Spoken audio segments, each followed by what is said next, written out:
രണ്ടും കൂടെ ചേർത്ത് കൊണ്ടുപോകരുത്. പറ്റില്ലെന്ന് പറഞ്ഞാൽ പറ്റില്ലെന്ന് പറഞ്ഞേക്കണം. ധൈര്യം വേണം. എലിയാവ് എന്താ പറഞ്ഞത്? നിങ്ങൾ എത്രത്തോളം രണ്ട് തോണിയിൽ കാൽ വയ്ക്കും? യഹോവ ദൈവമെങ്കിൽ നിങ്ങൾ അവനെ അനുഗമിക്കുക, ബാല് ദൈവമെങ്കിൽ നിങ്ങൾ അവനെ അനുഗമിക്കുക. ഇവിടെ ഒരു വലിയ പരീക്ഷണാർത്ഥം, ഒരു വലിയ പ്രവൃത്തി നടക്കാൻ പോകുകയാണ്. ഹല്ലേലൂയ. എന്നെ കേൾക്കുന്ന പ്രിയമുള്ളവരെ, പരാജയപ്പെട്ട ജീവിതവും ക്രിസ്തുവിലുള്ള വിജയത്തിന്റെ ജീവിതം കൂടെ ഒരുമിച്ച് കൊണ്ടുപോകരുത്. വിടേണ്ടത് വിടാൻ തയ്യാറാണെങ്കിൽ കർത്താവ് എന്നോട് പറയുന്നു, നിങ്ങളോട് അറിയിച്ച വാഗ്ദത്തം നിവർത്തീകരിച്ചെടുത്ത് നിങ്ങളെ നടത്താൻ ഒരു കരത്തിന് ശക്തിയുണ്ട്. ആ കരം യേശുവിന്റെ കരമാണ്. ആ കരത്തിന്റെ പ്രത്യേകത, അത് സർവശക്തനായ ദൈവത്തിന്റെ കരമാണ്.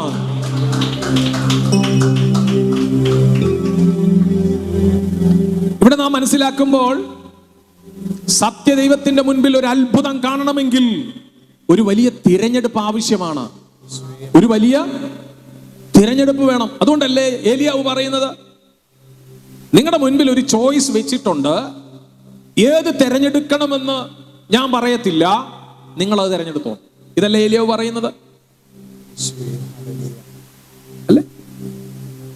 ഞാൻ നിങ്ങളുടെ മുൻപിൽ ഒരു തിരഞ്ഞെടുപ്പ് വെച്ചിട്ടുണ്ട്, നിങ്ങൾ ഏത് തിരഞ്ഞെടുക്കണമെന്ന് നിങ്ങൾ തീരുമാനിക്കുക.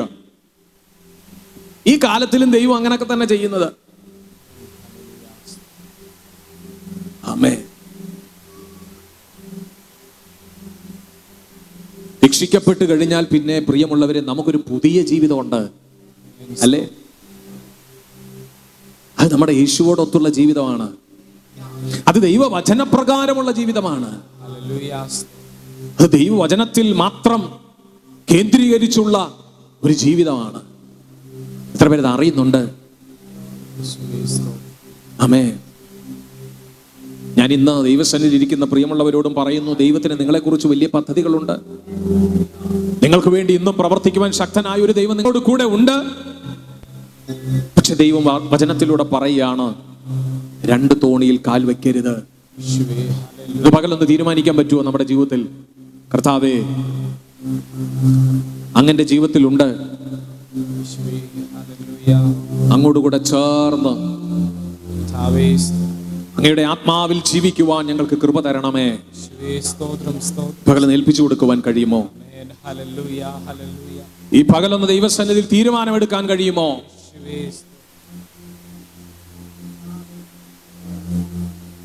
ഓ, രണ്ട് തോണിയിൽ കാൽ വെക്കാനുള്ള പ്രലോഭനങ്ങളുണ്ട്. എന്തോ പരിശുദ്ധാത്മാവ് എന്നോട് ഇങ്ങനെ ഇന്ന് പകൽക്കാലം നിങ്ങളോട് പങ്കുവെക്കുവാൻ പറയുന്നു. തീരുമാനത്തിന്റെ മുകളിൽ പ്രവർത്തിക്കുന്ന ഒരു ദൈവമുണ്ട്. നമ്മുടെ വാക്കും പ്രവൃത്തിയും നോക്കുന്ന ഒരു ദൈവമുണ്ട്. ആമേൻ. അന്യാരാധന നമ്മുടെ കുടുംബങ്ങളിൽ വാഴരുത്. ജീവനുള്ള യഹോവയാം ദൈവത്തിന്റെ യാഗപീഠം ഒരുക്കുന്ന സ്ഥലമാണ് നമ്മുടെ കുടുംബം, നമ്മുടെ ജീവിതം.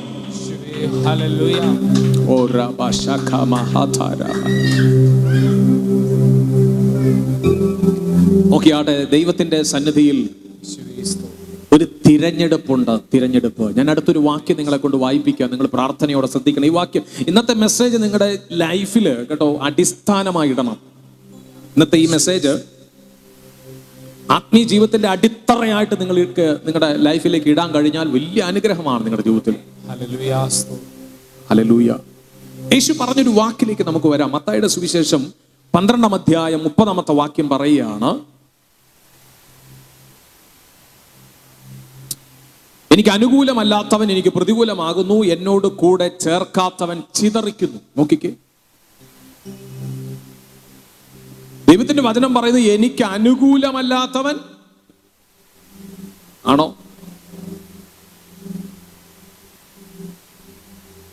നമ്മുടെ ലൈഫിൽ, നമ്മുടെ ജീവിതത്തിൽ നമുക്ക് കർത്താവിനോട്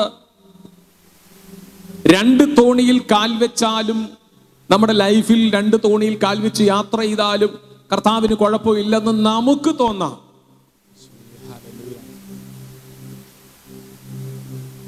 പക്ഷെ യേശു പറയുന്നൊരു പദം നമ്മൾ വായിച്ച് നമ്മൾ മനസ്സിലാക്കണം. എന്താ കർത്താവ് പറഞ്ഞത്? എനിക്ക് അനുകൂലമല്ലാത്തവൻ, അയ്യോ, യേശുവിന് പ്രതികൂലമാണ്. യേശുവിന് അനുകൂലമല്ലാത്തവൻ. എന്താണ് യേശുവിന് അനുകൂലം? രണ്ട് തോണിയിൽ കാൽവയ്ക്കുന്ന ജീവിതമുണ്ടെങ്കിൽ യേശുവിന് അനുകൂലമാണെന്ന് നമുക്ക് തോന്നാം, പക്ഷെ യേശുവിന് അനുകൂലമല്ല. യേശു പറഞ്ഞു, എനിക്ക് അനുകൂലമല്ലാത്തവൻ എനിക്ക് പ്രതികൂലമാണ്. എന്നിട്ട് കർത്താവ് പറയാണ്, എന്നോട് കൂടെ ചേർക്കാത്തവൻ ചിതറിക്കുന്നു.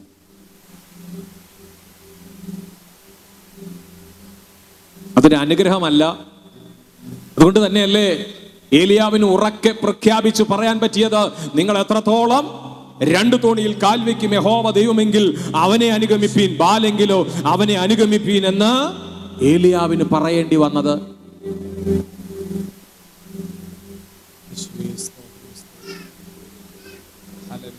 ഹല്ലേലൂയ. ഉറപ്പിക്കപ്പെടുന്ന പകലായി മാറട്ടെ നമ്മുടെ വിശ്വാസം.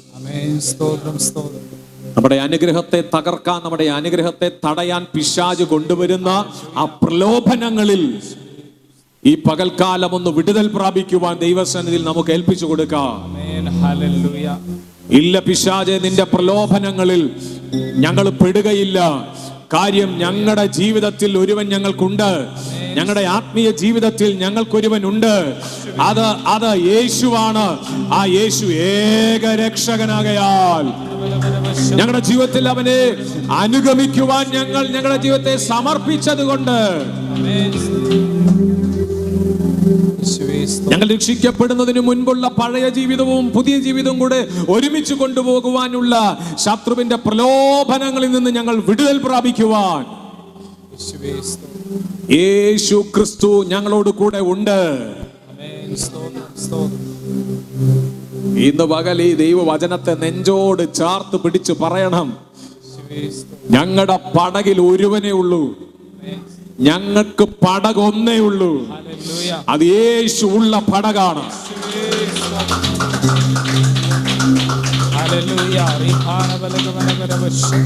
ഒറ്റ തോണിയിൽ കാൽ വെച്ചാലുള്ള ഗുണവും രണ്ട് തോണിയിൽ കാൽ വെച്ചാലുള്ള പ്രശ്നവും കൂടെ പറയാം. രണ്ട് തോണിയിൽ കാൽ വെച്ചാലുള്ള പ്രശ്നം, ഇത് രണ്ടും രണ്ട് വഴിക്ക് പോകും. ഈ രണ്ട് തോണിയിൽ കാൽ വെക്കുന്നയാള് വെള്ളത്തിൽ വീണ് മരണകാരണമായ അനുഭവങ്ങൾ, നാശങ്ങൾ ഉണ്ടാകുകയും ചെയ്യുന്നു. ഹല്ലേലൂയ. എന്നാൽ ഒറ്റ തോണിയിൽ ചിലർ സഞ്ചരിച്ചു. കർത്താവായ യേശു അടുക്കലുണ്ട്. അവർ തടാകത്തിൽ തോണിയിൽ യാത്ര ചെയ്തുകൊണ്ട് പോകുകയാണ്. വെള്ളത്തിലൂടെ യാത്ര ചെയ്യുന്ന തോണിയിൽ യേശുവുണ്ട്. ആ പടകിന് നേരെ ശക്തമായ കാറ്റടിച്ചു. വെള്ളത്തിന്റെ കോപം അതിശക്തമായി കടന്നു വന്നു. ആ പടക് ഇപ്പോൾ മുങ്ങിപ്പോകുമെന്നും തന്റെ ശിഷ്യന്മാർ ഇപ്പോൾ മരിച്ചു പോകുമെന്നുള്ള അവസ്ഥയിലായി.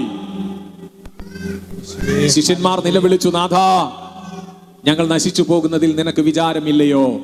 കർത്താവ് എഴുന്നേറ്റു. കർത്താവ് എഴുന്നേറ്റിട്ട് വെള്ളത്തിന്റെ കോപത്തെ അടങ്ങുക എന്ന് പറഞ്ഞ് കാറ്റിനെ ശാസിച്ചു. ആ പടകിന് നേരെ കടന്നു വന്ന പ്രശ്നത്തെ ശാന്തമാക്കിയിട്ട് യേശു കർത്താവ് തന്റെ ജനത്തെ അവരുടേതായിരിക്കുന്ന ദൗത്യത്തിലേക്ക് തുടർമാന യാത്രയെ നടത്തുവാൻ ദൈവം പ്രസാദിച്ചതാണ്. ഇന്ന് പകൽ ആത്മാവിൽ ഞാൻ ചിലതിനോട് പ്രവചിക്കുന്നു, രണ്ട് തോണിയിൽ കാൽ വയ്ക്കാതെ യേശുവുള്ള പടകിൽ യാത്ര ചെയ്യുന്ന നിന്നെ ദുഷ്ടശക്തികൾ തകർക്കാൻ ദൈവം അനുവദിക്കത്തില്ല. ഒരുവൻ നിന്റെ പടകിലുണ്ട്, അവന്റെ പേരാണ് യേശു.